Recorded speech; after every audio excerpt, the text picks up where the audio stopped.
आपण पाहत आहात कराड टुडे न्यूज। अध्यक्ष महोदय, माझ्या जिल्ह्यामध्ये 2025-26 मध्ये द्राक्ष पिकाच्या खाली येणारे क्षेत्र हे साधारण 504 हेक्टर इतके आहे।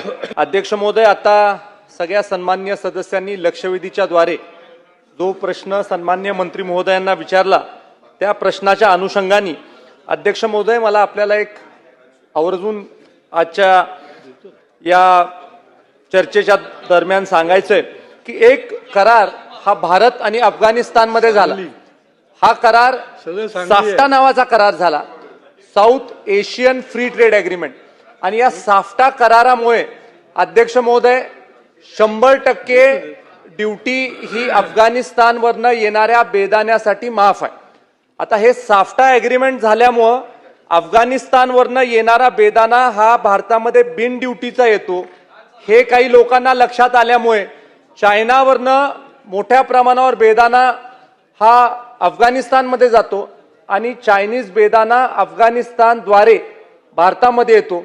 आणि त्यामुळे खऱ्या अर्थानं सीमा शुल्क विभागाच्या माध्यमातून जी कारवाई करायची आहे त्याच्यामध्ये कडक कारवाई ही ह्या माध्यमातून आपल्याला करणं गरजेचं आहे, जेणेकरून हा जो चायनीज बेदाणा कमी दराचा भारतामध्ये अफगाणिस्तानद्वारे येतो हा आपल्याला थांबवता येईल। अध्यक्ष महोदय, कृषी विभागाच्या माध्यमातून प्रति हेक्टरी 3,09,000 रुपये हे देण्यात येतात शेतकऱ्याला। आणि त्याबरोबर एकात्मक फलोत्पादन कार्यक्रम आणि राष्ट्रीय कृषी विकास अभियान याच्यामधनं 2,40,000 रुपये असे एकंदरीत 5,49,000 रुपये हे शेतकऱ्याला देण्यात येतात।